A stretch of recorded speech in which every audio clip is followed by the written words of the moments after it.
Hello everyone, very good evening. मैं शिशिर स्वागत करता हूं आपके अपने यूट्यूब चैनल शिशिर की पाठशाला में।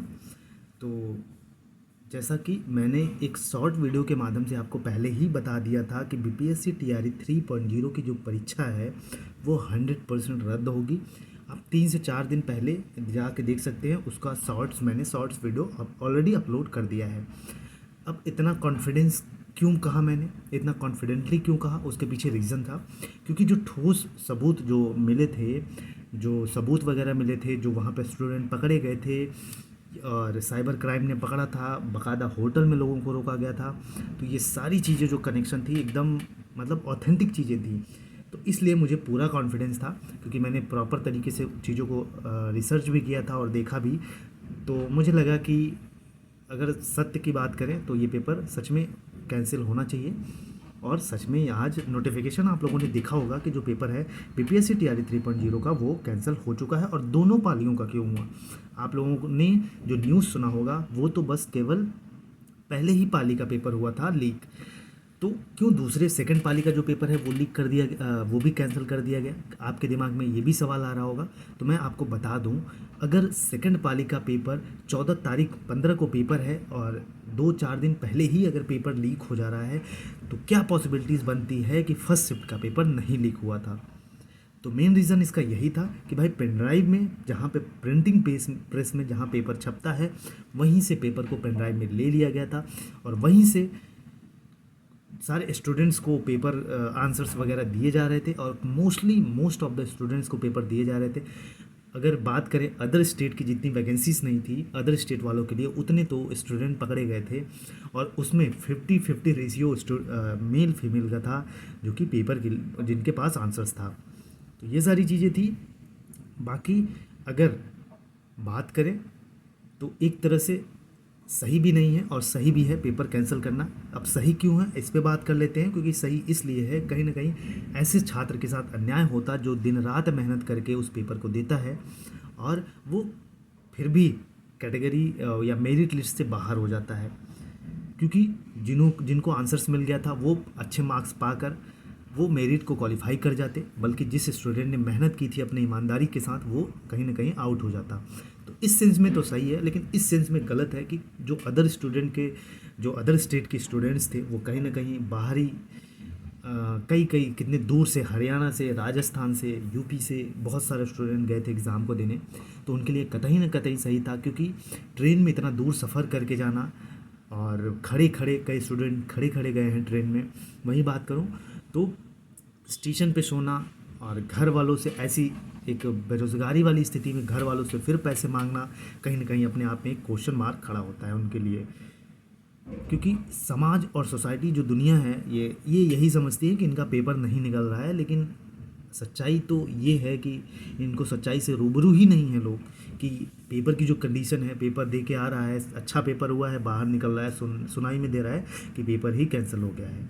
तो कहीं ना कहीं वो दिन रात का संघर्ष जो होता है वो अंधेरों तले दब जाता है और किसी को पता भी नहीं चलता। तो ये सारी चीज़ें बात है।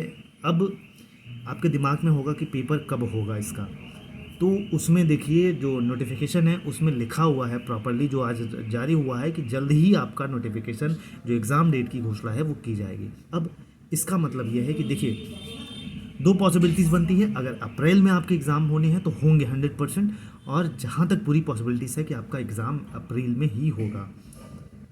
अप्रैल में पूरे चांसेस है आपके एग्ज़ाम होने के। और अगर मई अप्रैल के बाद जाता है तो आप समझ लीजिए कि फिर आपका एग्ज़ाम जून जुलाई में चला जाएगा।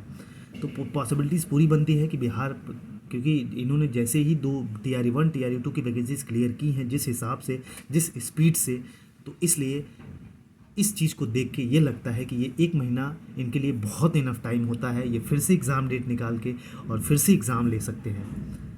तो क्योंकि अभी देखेंगे, अभी उनका भी नोटिस नहीं आया हुआ है, जिनका 5 तारीख को एग्ज़ाम है, क्लास 9-10 वालों के लिए जो एग्ज़ाम है उनका भी अभी कोई ऑफिशियल नोटिस नहीं जारी की गई है कि आपका एग्ज़ाम पोस्टपोन्ड होगा या क्या होगा। तो आप अपनी तैयारी में लगे रहिए, एग्ज़ाम आपका 100% होगा जो भी डेट दी गई होगी। और एक चीज़ बता दूँ, जिस भी स्टूडेंट को लग रहा है कि हमारा एग्ज़ाम अब 5 महीने का हमको समय मिलेगा, तो ऐसा कुछ भी नहीं है। पूरी पॉसिबिलिटीज़ है कि आपका अप्रैल में ही आपका एग्ज़ाम होने की संभावना है। ये चीज़ हो गई। अब थोड़ा सा ज़रूरी चीज़ें बात कर लेंगे कि देखा होगा आपने TRE 3 का पेपर देखा होगा, लेवल आपको देख के लग रहा होगा कि पेपर हाँ सच में ऐसा बनाया गया था कि चीज़ें थी, मतलब जो पढ़ा है स्टूडेंट उनको भी करने में ये समस्या आ रही थी। और जो कट ऑफ ज़्यादा पा रहे थे, जो कट ऑफ 89, 88, 85 जा रही थी, वो 70, 65 ऐसे करके रुक गई थी।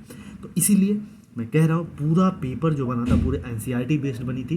तो आप लोगों से भी रिक्वेस्ट करता हूँ कि जो NCERT बेस्ड पढ़ाई करेगा उसका प्रिपरेशन बहुत अच्छा होगा। आप कहीं से भी कोर्स परचेस कर लीजिए, भले यूट्यूब वाले चिल्लाते रहेंगे कि मेरे से ही पूरा पेपर फंसा है, मेरे क्लास नोट से फंसा है, मेरे लेक्चर से फंसा है, तो ऐसा कुछ भी नहीं है। 2-4 क्वेश्चन फंस जाता है, लेकिन उससे कहीं ना कहीं हम मेरिट में नहीं आते हैं। मेरिट में हमें जाने के लिए कहीं ना कहीं जो कट ऑफ होती है उसको क्रॉस करना होता है, और उसको क्रॉस करने के लिए हमें पढ़नी होती है किताबें, और किताब जो पढ़ेगा वही कट ऑफ को पार करेगा। आपने पूरा क्वेश्चन में, मेरे पास पूरी NCERT है, मैं सच कहूँ तो पूरा हूबहू NCERT की लाइन उठा के उसमें डाल दी गई थी। अगर किसी ने 12th तक की NCERT बहुत अच्छे से पढ़ी थी तो वो पूरा क्वेश्चन कर सकता था, ये चीज़ है। तो इसीलिए मैं बार बार आप सभी से कह रहा हूँ कि NCERT पे फोकस करिए। किसी भी यूट्यूब चैनल इधर उधर की क्वेश्चंस, ये वो महामैराथन, ये सारी चीज़ों के झोल झमेलों में मत फंसिए। NCERT की किताब लाइए, SCERT की किताब लाइए, उसी को रट डालिए, 10 बार रट डालिए। और पतली पतली किताबें होती हैं, इंटरेस्टिंग तरीके से आप पढ़ेंगे भी और आपको चीज़ें समझ में भी आएंगी। तो बाकी आप खुद समझदार हैं, चीज़ों को देखा होगा आपने पेपर कहाँ से आया, पूरे लोकतांत्रिक एकदम अच्छे से दिया है क्लास 9th और 10th में। अगर 6 to 8 की SST की बात करें, लोकतांत्रिक पे पूरा पेपर खत्म हो गया था, तो पूरी 9th-10th की NCERT से था। पूरा वर्ल्ड हिस्ट्री पूछा था जो कि 9th-10th की हिस्ट्री का था।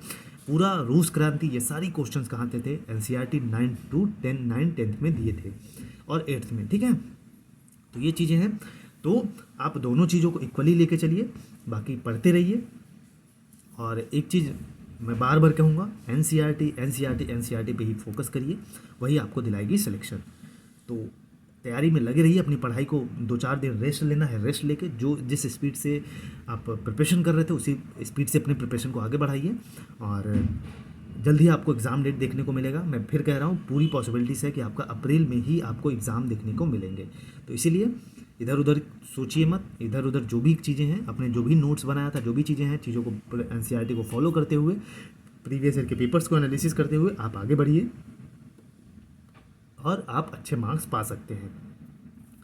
और बाकी NCERT SCERT के नोट्स लेने के लिए आप हमारे WhatsApp नंबर 8853954496 पर मैसेज कर सकते हैं। प्रॉपर NCERT SCERT दोनों का नोट्स बनाया हुआ है प्रॉपर तरीके से, जहाँ से मोस्ट क्वेश्चन फंसे हैं। अब आपको ये इसका अंदाज़ा कैसे लगेगा, आप खुद ही लीजिएगा और पेपर को मैच करिएगा, उसके बाद आपको अंदाज़ा लगेगा। तो बाकी पढ़ते रहिए, मुस्कुराते रहिए, फिर मिलेंगे अगले वीडियो में। तब तक के लिए जय हिंद, जय भारत।